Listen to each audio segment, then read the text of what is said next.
we are back. Thanks for clicking on the link. Welcome to Good Energy. Enjoy the content, and everyone have a blessed day.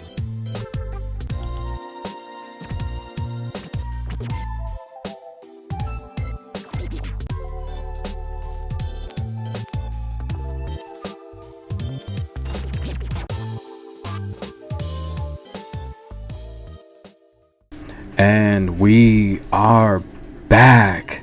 Welcome to Good Energy, guys. Welcome. I am in the studio for this one. We have the semifinals set at the Australian Open for the WTA. The ladies are ready to go, and we have the number one seed, Ashley Barty. That is correct. She will be taking on the unseeded Madison Keys. That's going to be a great matchup. And on the other half of the semifinal bracket, we have Danielle Collins, the 27th seed. She will be taking on Iga Swiatek, the 7th seed. So let's get into it. Thank you guys again for clicking on the channel. Please like, subscribe, comment below. I am going to give you a preview and prediction as we head to Australia. First serve starts in just under 2 hours. This video will break down a complete preview and prediction for both matches. And before we get into that, let's take a look at the path the ladies, each lady had to take to get here. We are going to start with the first seed, Ashley Barty. Ashley Barty, the top seed in the Australian Open, would face Terensko in the first round, and this would be a very lopsided affair. Terensko, the qualifier, would lose the first set 6-love. That's right, a complete donut the first set, and would be routed 6-1 in the second set. Not a sweat at all broken from Ashley Barty the first round, cool as the other side of the pillow, firing on all cylinders. Her serve looked amazing, her drop shots, the slices, just a constant barrage of switching and changing. Terensko could not keep up with it. And much like the first round, in the second round, Ashley Barty would not be challenged. She would face another qualifier, Bronzetti from Italy, and she would win the first set 6-1, and she would essentially rout Bronzetti 6-1 in the second set as well, not even being challenged in that match. This would send Ashley Barty into the third round facing another Italian.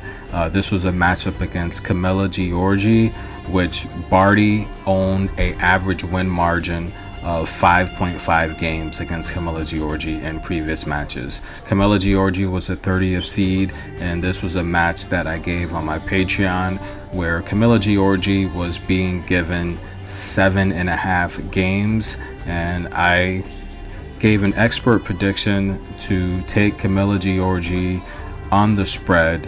That's a match that I felt Camilla Giorgi would cover. She would fight as hard as she could to eventually cover the spread. In the first set in this third round matchup, Ashley Barty would break Camilla Giorgi twice, and she would take the first set 6-2. It looked like this would be a huge blowout lopsided victory with a potential 6-2, 6-2 blowout. However, it was 5-2 in the second set, and Camilla Giorgi would not disappoint. She did challenge Ashley Barty, and she would essentially win 3 games in the second set. Camilla Giorgi would undoubtedly be defeated 6-2, 6-3, but Camilla Giorgi did cover the spread. This was a very tough matchup for Camilla Giorgi, the fan favorite. Camilla Giorgi is definitely one of the more popular ladies on tour. We saw her have a really good 2021 campaign where she did capture the Toronto Championship, where she was essentially named a giant killer. We saw her disrupt Jessica Pegula. We saw her also disrupt Karolina Pliskova, who we are missing in this tournament. Hopefully she will be back soon. But nonetheless, Camilla Giorgi, I think she is potentially on pace to have one of her best years as a professional. It's been definitely a few years since we've seen her just firing on all cylinders. She's had a lot of media obligations. She has a lot going on off the court with her fashion line and her obligations. But nonetheless, I think in terms of tennis, she's looked the best she's looked the last 6 to 8 months, and I expect her to have another great year. In the fourth round, Ashley Barty would face Amanda Anisimova. Anisimova had the huge upset over Naomi Osaka. Barty would win the first set 6-4 and eventually would close out Amanda 6-3 in the second set. A lot of people felt that Amanda could upset Ashley Barty. I was not one of them. However, she did beat Naomi Osaka in the previous round. Naomi Osaka can be intimidated. If you can show that you can hang around with Osaka, her game starts to decline late mid-second set. If she can't put you away, Naomi starts to fold. And Naomi, a lot of these big matches that she loses, she's winning and she has match points. So if you can hang around and stay consistent, you can beat Naomi. That would ruin the blockbuster. We were looking to see Naomi versus Ashley Barty, but that did not happen. In the quarterfinals, we saw Ashley Barty defeat Jessica Pegula in what was a very lopsided blowout. 6-2 the first set, and she would rout Pegula 6-love in the second set, ending Pegula's championship run just like the Buffalo Bills. Unfortunate for Pegula, the 21st seed, she's been an upcoming star the last few years on tour. She's a very good player. She's disciplined and she has a great attitude. She's very coachable. I definitely look forward to seeing Pegula make some noise on tour this year, but she had to go. This brings us to the semifinals where Ashley Barty punched her ticket. She will now be facing Madison Keys, and serve time is just under 2 hours. But let's take a look at Madison Keys and her journey to the semifinals here. Madison Keys, coming off of winning the Adelaide International 2, where we saw her defeat Coco Gauff and Allison Riston in the finals, right off the bat would have to face the 11th seed Sofia Kenin. Unbelievable challenge to start the first round, but nonetheless, Madison Keys, the hottest player on tour right now, would defeat Kenin in the first set 7-6, winning the tiebreak 7-2 and then 7-5 in the second set. Sofia Kenin, who's just been having a horrible last 6 to 8 months, battling injury, battling surgery and illness ever since she signed the huge Motorola deal. She's just been hurt, injury after injury, and I feel for Sofia Kenin. She's one of my favorite players. Hopefully she can bounce back this year and turn this into what can be a great year. However, she does look a little heavy. I give by mid-March, I think she'll be in tip-top form and she'll be back to going deep into these draws.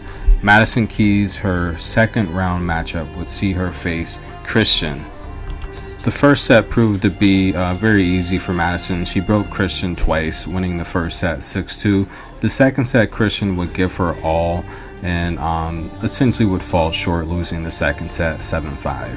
However, the third round, Madison Keys would face her first real test this year.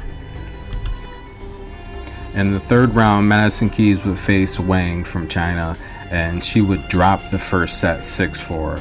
Wang brings a very volatile style that's tricky, where she loves to use a lot of redirects, and she's never really consistent with one game plan, which forced Madison Keys to really have to move around, use her athleticism, and win each game on the fly with a different consistency.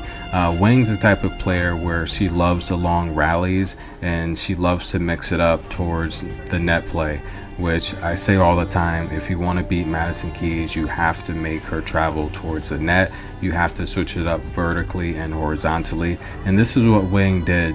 Wang would lose the second set, forcing a third set tiebreak, and this is where I've never heard something in a match said before.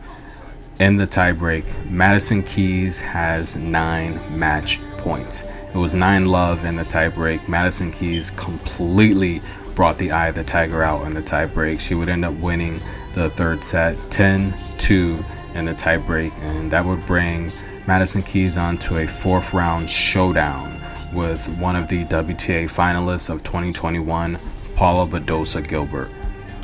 Now, I am a huge Madison Keys fan. I followed her career for a long time, but I have to be honest with you. I did give her the spread in terms of a expert prediction, but I did not think she would actually beat Paula Badosa. Paula Badosa was the 2-1 favorite. There was no way I thought Madison Keys could defeat her. Paula Badosa, as I've showed in numerous videos, she's very technical. She has a very, very good serve routine from the baseline. Everything from the vertical position through the follow through with a lot of striking force. Paula Badosa can hold her own on the baseline. She's very athletic. She can move forward. She can hit cross-court winners. She transitions well from forehand to backhand. I just thought it would be too much for Madison Keys at this point, having played so much tennis lately and just having had such a huge year early on. I just thought she was due for a letdown, but nonetheless, she defeated Paula Badosa 6-3 in the first set, and I don't know what happened in the second set. 6-1. Madison Keys would upset Paula Badosa. This was a huge win and confidence booster for Madison Keys. Congratulations, Madison Keys, on this victory. This was a huge win. After the huge upset victory over Paula Badosa, there was just no way I thought Madison Keys could defeat 2 WTA finalists in a matter of 2 days. Her next matchup was against Barbora Krejcikova, the 4th seed in the Australian Open. And Barbora Krejcikova is she's a great all-around player. She's very technical. She's very disciplined. And she's much more of a rhythm player than Madison Keys, which I thought would give her a great strategy to defeating Madison Keys, knowing that you can't beat Madison Keys at her own game, which is playing baseline to baseline. But Barbora Krejcikova, being the great doubles player that she is, she's very versatile and she can mix her game up. We can see her go to the slices like when she was Ashley Barty's doubles teammate. We know that she's able to switch up her game, where Madison Keys a lot of time she's just a baseline player. But Madison Keys has shown throughout her victories in the Australian Open this year that she's in athletic form. She's very fit and she's running around all across the court, especially with her win against Wang. Wang really mixed it up. And again, I thought Barbora would defeat Madison Keys. Barbora was the 2-1 favorite. However, this is a matchup where I did take Madison Keys on the spread, and nonetheless, Madison Keys would upset the 4th seed Barbora Krejcikova 6-3, 6-2. And having defeated 2 WTA finalists in a matter of 2 days, this would propel her into the semifinals, facing the number 1 seed Ashley Barty. Now we're going to take a look at the head-to-head matchup here, but first I want to take a look at the other side of the semifinal bracket, where we have Danielle Collins and Iga Swiatek. Danielle Collins, the 27th seed, has done an amazing job so far making her way through the draw. And first off, I just want to clear something and get something out in the open. Listen, I'm not a Danielle Collins hater, okay? I'm a fan of Danielle Collins. I've been a fan. If you watch the channel, even on my previous channel, I've always been a Danielle Collins fan, okay? I know about her college career. I followed her for many years. I followed her with her huge breakthrough at the Australian Open. This is her tournament. She always plays well here. But I did and have been a little perturbed with her antics lately, and just the celebrations, the intimidation. I felt the matchup with Clara Tauson, which I'm going to get into pretty shortly. You know what? Let's break it down right now. Danielle Collins had a first round victory. Danielle Collins started things off with a first round victory against Caroline Dolehide, which this is a matchup I picked Danielle Collins to win as the slight favorite. She won the first set 6-1, in the second set 6-3. She would then move on to face Anne Conch in the second round of the Australian Open. This was another matchup where Danielle Collins had a very favorable line from the matchmaker. She was again a slight favorite. She won the first set 6-4, breaking Conch just one time, but in the second set she would actually serve first, and she needed only one more break to end this match 6-3 in the second set. In the third round, Danielle Collins would face a really tough test from Clara Tauson.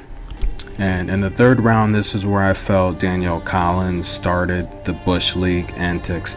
Clara Tauson won the first set 6-4. Clara Tauson was up 4-3 in the second set on serve after breaking Danielle Collins, and it seemed like Clara Tauson was headed towards a victory.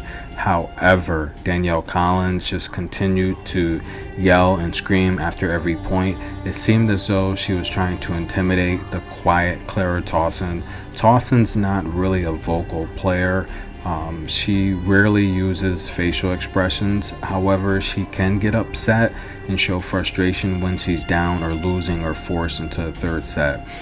This would work. Danielle Collins, I seemed like she was intimidating Tauson, and she would get the break in the second set. This is a matchup where I did pick Tauson to win, and it seemed like Tauson was headed towards a victory. However, Danielle Collins, her antics, her yelling, her screaming, I felt it intimidated Tauson, and it started to affect her game, and I felt it was some of the comments and the yelling I felt was inappropriate, and Tauson eventually broke.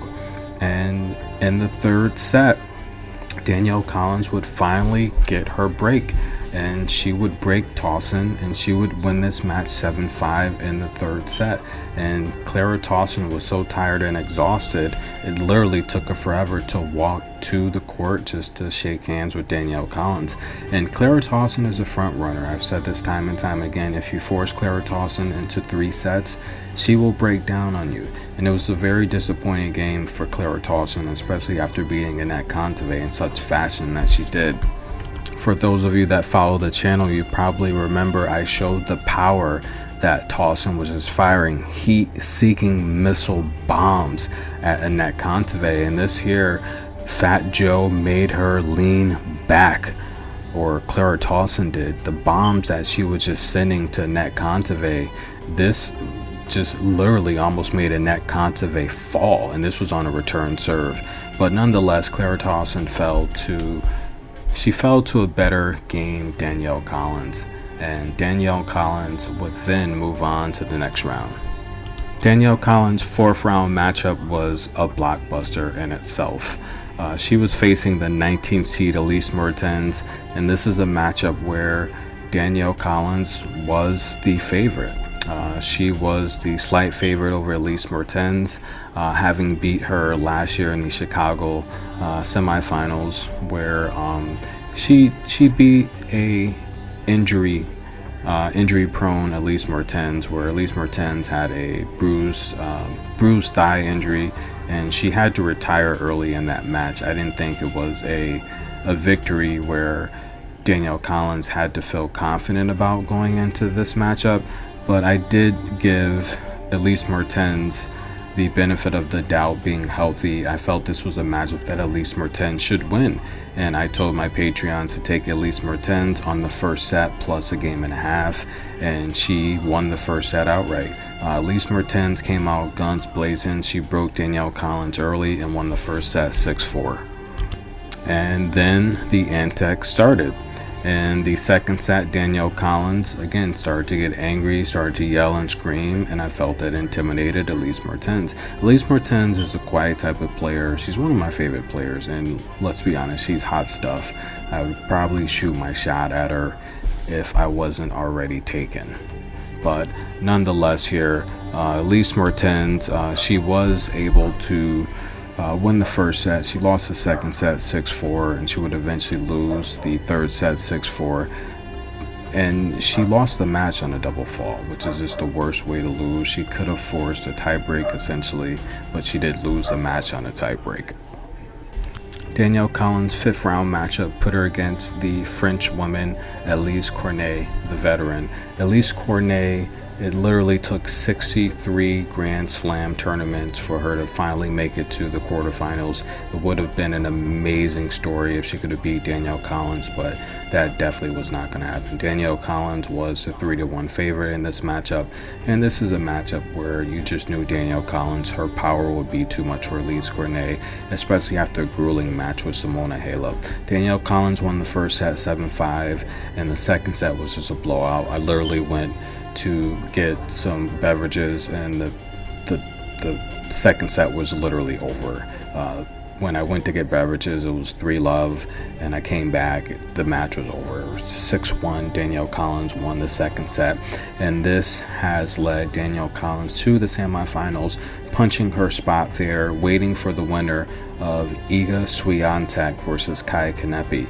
But first, let's take a look at Iga Swiatek's journey to the semifinals here at the Australian Open.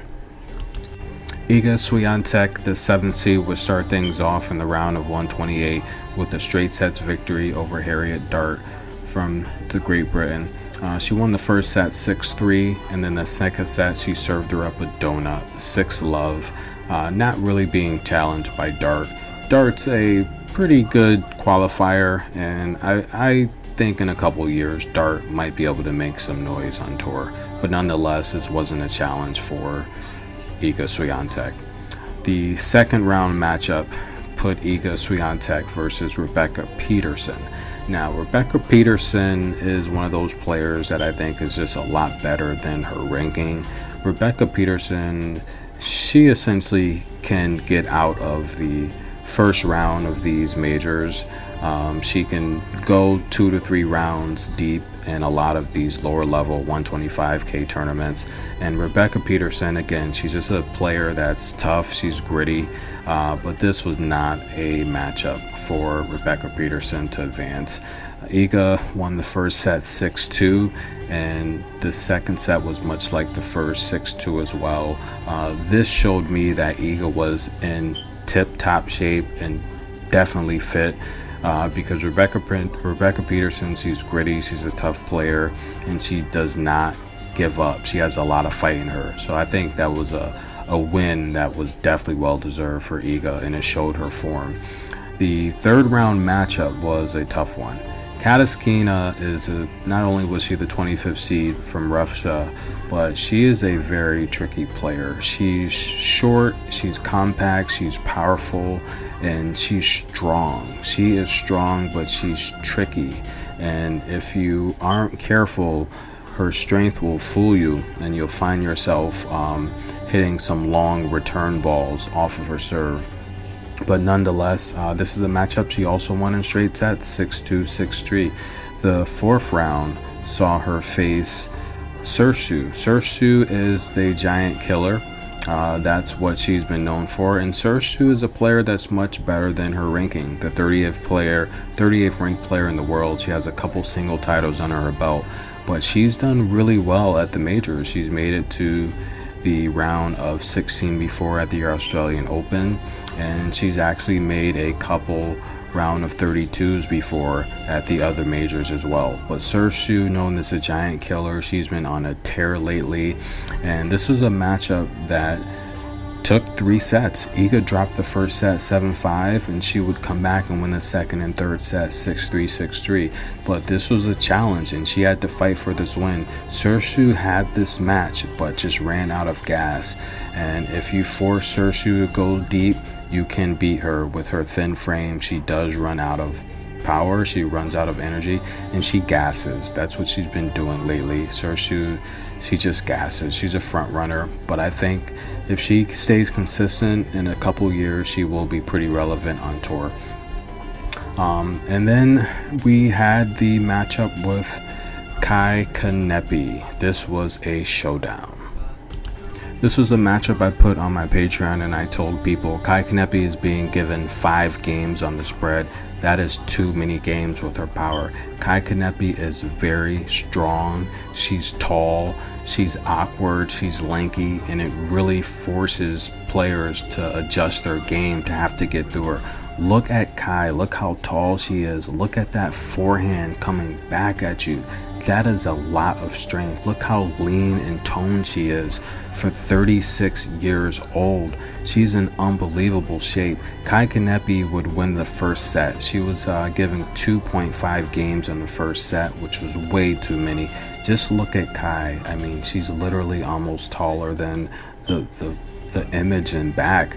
She is very strong, and I've been telling people, I don't know how at 36 years old she's been able to get so ripped and make such a huge comeback. I mean, we saw her last year at the Australian start her comeback, and she's just so strong for her age. She's toned and ripped, and I don't know, but in order to beat Serstu, she had to beat the Giant Killer.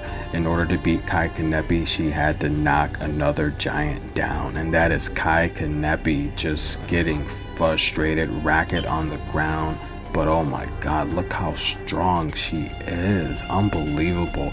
Iga Swiatek would have to face adversity after dropping the first set. The second set went to a tiebreak, 7-2. She would win the second set tiebreak, and then the third set she would go up 2-love. Kai Kanepi would fight her way back into it, tying it up at 2, and then Iga Swiatek would go on a tear. She would win the third set 6-3, and she would advance to the semifinals. Iga was definitely battle tested her last couple matches between Serstu and Kai Kanepi, and I felt Iga Swiatek may rise to the occasion here against Danielle Collins. Let's break down the semifinals, and this will be a official preview and prediction for the Australian Open semifinals. Let's go. The last time they played was in 2019 at the Roland Garros, where Ashley Barty won that in straight sets 6-3 and 7-5. Before that, they did play in a Fed Cup Week 1 tournament. Ashley Barty won that in straight sets 6-4, 6-1. And their other matchup was in 2017 when Madison Keys was really hot and Ashley Barty was just starting to turn the corner on tour. This is when Serena Williams used to just dominate Ashley Barty. Madison Keys won in 2017 Roland Garros 6-3, 6-2.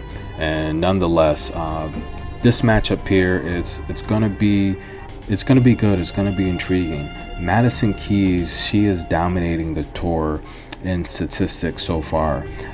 She leads the tour. Now the aces, they're not really tallied because the tours, they're kind of funny with how they keep statistics.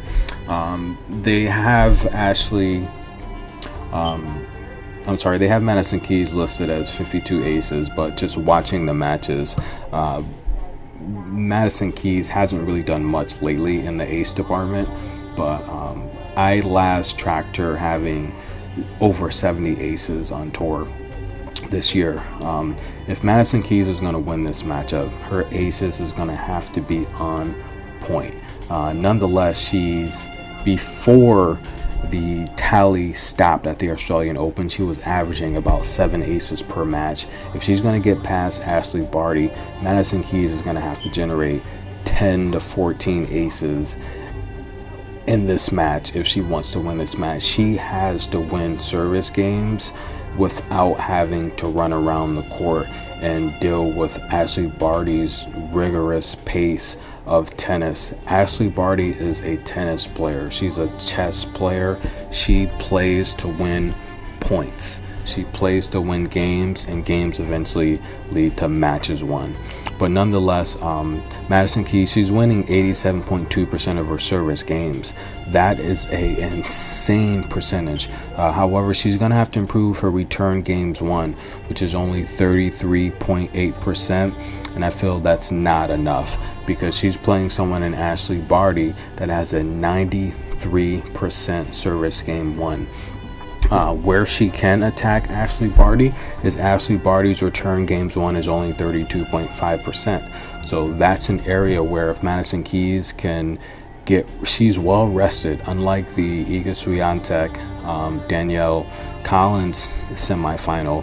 These two players are well rested. So Madison Keys is going to have to attack the return games, and she's going to have to bring her service game full of aces and full of power. She's going to have to keep these rallies short and sweet, and Madison Keys is going to have to go for winners down the line. We know Madison Keys does not want to move vertical. She does not want to come towards the net. So if she is going to win these games against Ashley Barty, she's going to have to attack, cross court angles, down the line winners, and she's been doing that all tournament. I think the match against Wang was really good in terms of what Ashley Barty can bring, and I think playing against Barbara Krejcikova was really good in terms of what Ashley Barty's going to bring. Does Madison Keys have a chance to win this matchup? Of course she does. Okay, sometimes we like to think that Ashley Barty's invincible, but the reality here is Ashley Barty only has 2 majors. She's played in a ton of majors, so she's lost. Although she's been the #1 ranked player in the world for essentially the last couple of years, Ashley Barty does lose. She does lose, and she's lost in 3 of the last 4 majors. So the reality here is this is a matchup Madison Keys can win, so you do not want to counter out. Madison Keys is being given 5 games. I do think that is a little too high. However, my official prediction for Madison Keys versus Ashley Barty is I take this match to go over 89.5 minutes. That will give you a even return, and you need to book that, stamp it. These 2 ladies are not going to go out without a fight, especially Madison Keys. If Madison Keys can put up a fight in this match, that 89.5 minutes, that prop bet will go over. Will this match go over 89.5 minutes? Book that over, and that is a winner for you. Now let's take a look at the other side of the semifinals matchup. Danielle Collins versus Iga Swiatek. Get your popcorn. This matchup is going to be thrilling, entertaining, exciting, and Danielle Collins is going to be in the building, okay? She will be live in the flesh, yelling and screaming for a chance to get to her first ever Grand Slam final appearance. These 2 ladies have played before. They played last year in Australia, and the reality here is that matchup was a very short one. Danielle Collins would end up retiring in that matchup due to injury, and that's a matchup where essentially Iga was dominating. She won the first set 6-2, and she was up 3-love in the second set. That was at the 2001 Adelaide 500 event. But nonetheless, Danielle Collins had retired with a back injury, and she would end up getting surgery later on in the year before her huge run, which essentially started in Chicago. But Danielle Collins winning 2 championships last year, and definitely her best year on tour. However, we did see Danielle Collins get her huge breakout at the Australian Open. And Danielle Collins is the type of player where Australian Open is essentially her second home. In terms of Grand Slam appearances, we saw her make the semifinals in 2019. That was her huge breakout year. We saw her make the quarterfinals in 2020 at Roland Garros, where she was defeated by Sofia Kenin, with Sofia Kenin making it to the championship and essentially being defeated by Iga in what was a blowout there.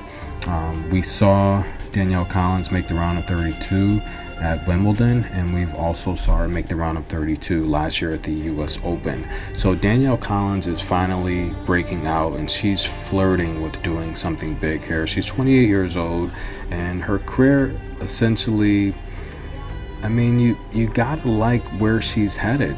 I mean, you have to like where she's headed. I think Danielle Collins has a chance to win this matchup. She has 185 wins on her career, 109 losses, but I don't really think she's been the healthiest, and I don't think she's had the best team. I think she's had to adjust to the tour life, and I think she's doing the best she can essentially now, and I think you're getting her best results. And she's intimidating. She loves to scream. She's very vocal. She's very passionate, and eventually that's going to break through.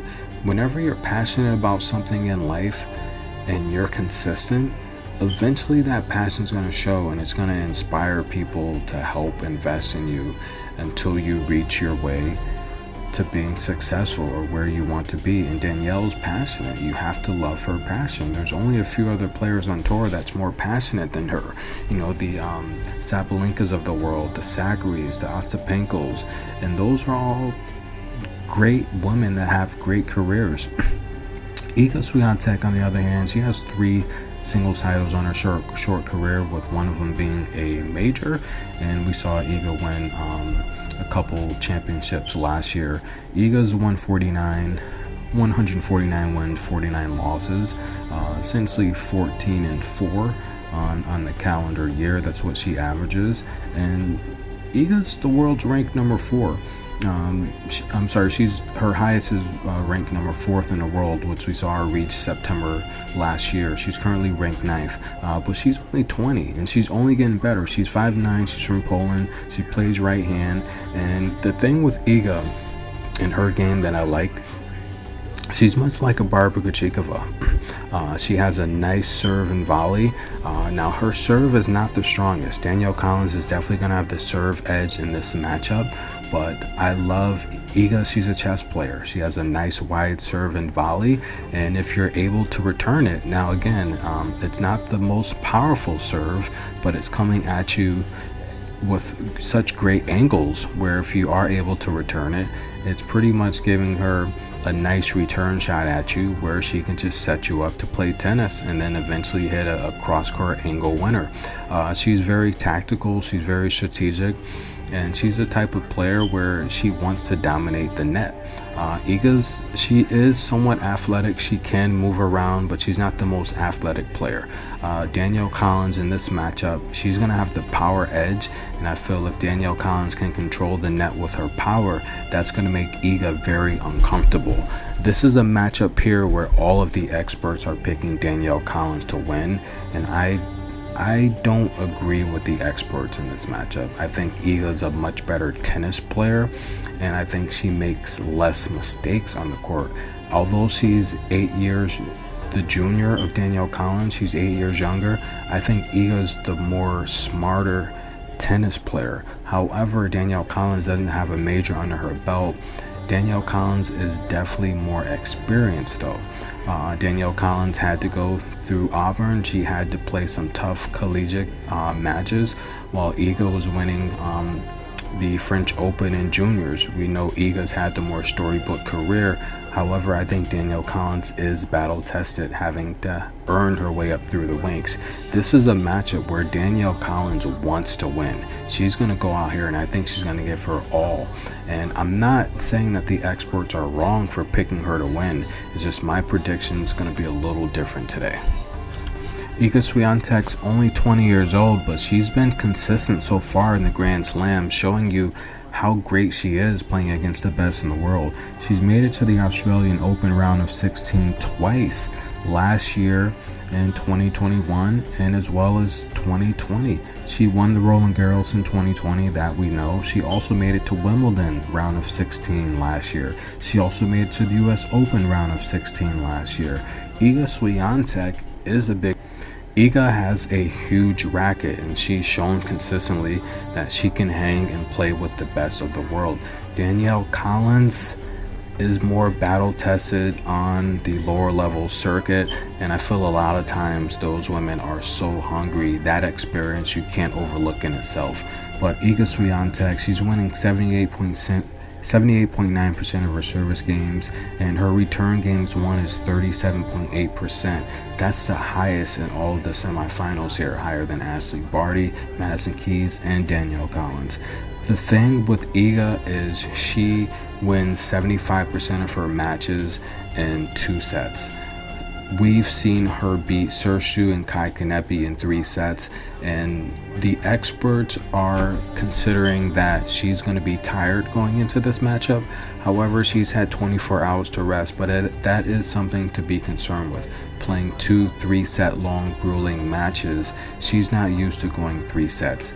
Danielle Collins can go 3 sets, and from that aspect, Danielle Collins is a better fit. She has a better serve and she's battle tested. So I can see why the experts are picking Danielle Collins to win this match.